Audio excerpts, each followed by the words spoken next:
नमस्ते सम्पूर्ण मलाई हेरिरहनु भएको सबैजनालाई प्रनिताको सानो गार्डन च्यानलमा स्वागत गर्दै एउटा भिडियो अपलोड गरिरहेको छु।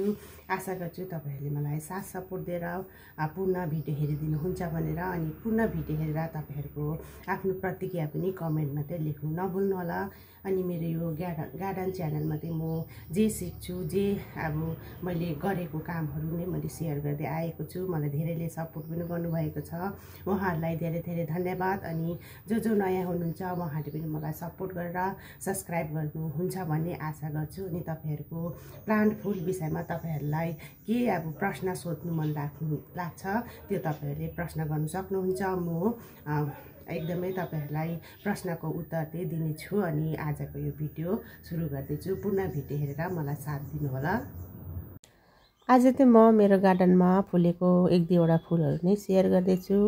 अनि यो चाहिँ अब ब्लिडिङ हार्ट, यो पनि एकदमै राम्रो पर्मानेन्ट फ्लावरहरुमा आउँछ। अनि यो चाहिँ एकदम सालभरि नै फुलिरहने फुलहरू हो, फुलमध्ये चाहिँ एउटा हो। अनि यसलाई चाहिँ हामीले कटिङबाट चाहिँ सजिलै लगाउन सक्छौँ।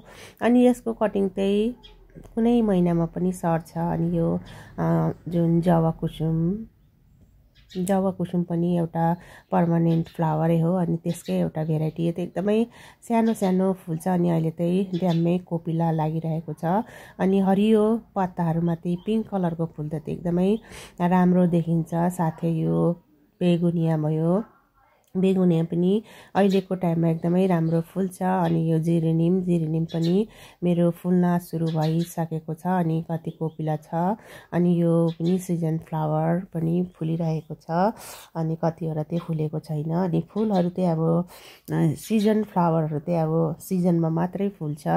अनि सिजनमा मात्र फुल्ने फुलहरू अब हामीले बेसी लगायौँ भने चाहिँ के हुन्छ, सिजन सकेपछि चाहिँ अब यो सिजन सकेबित्तिकै पुरै गमलाहरू खाली हुन्छ, गार्डन पुरै खाली देख्छ। त्यो भएर हामीहरूले पर्मानेन्ट फुल प्लान्टहरू पनि यसको साथसाथै लाउनुपर्छ। अनि म चाहिँ प्रायः ज्यादा चाहिँ अब सिजन फ्लावर चाहिँ म लाउँदिनँ। म चाहिँ अब प्रायः जुन पर्मानेन्ट फ्लावरहरू नै लाउने कोसिस गर्छु। किनकि सिजन फ्लावरहरू चाहिँ अब फुलिसकेपछि चाहिँ एकदमै खालीपन देख्छ भनेर चाहिँ म प्रायः चाहिँ अब पर्मानेन्ट फ्लावर साथै धेरै भेराइटीको प्लान्टहरू चाहिँ कलेक्सन गर्छु।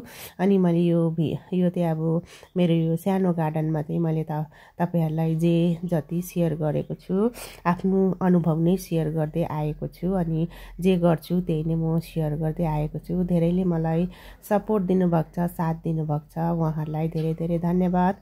अनि जो पनि नयाँ अहिले मेरो च्यानलमा हेर्नु हुँदैछ उहाँहरूले पनि मलाई साथ सपोर्ट गरिदिनुहुन्छ भन्ने आशा गर्छु। अनि यो चाहिँ मेरो सिनेरी प्लान्टहरू चाहिँ यो ज्यादा घामले चाहिँ पत्ताहरू पनि पहिलो हुन थालेको छ। अब समर सिजन आयो, त्यही भएर चाहिँ हामीहरूले धेरै प्लान्टहरूलाई चाहिँ एकदमै शीतल अनि डाइरेक्ट घाममा नराख्ने प्लान्टहरू पनि हुन्छ। आज चाहिँ मैले एक दुईवटा फुलहरू नै तपाईहरुलाई शेयर गरेको छु।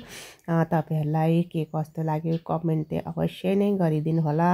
साथै अब जो चाहिँ अब नयाँ हुनुहुन्छ सपोर्ट गरेर सब्स्क्राइब पनि गरिदिनु। अनि मन परे लाइक पनि गरिदिनु होला। आज चाहिँ मैले यस्तै भिडियोहरू नै तपाईहरुलाई मैले शेयर गरेको छु। आशा गर्छु तपाईहरुले मलाई साथ सपोर्ट अनि मेरो भिडियो पूर्ण हेरिदिनु भएकोमा धन्यवाद दिँदै आजलाई चाहिँ बिदा लिन चाहे।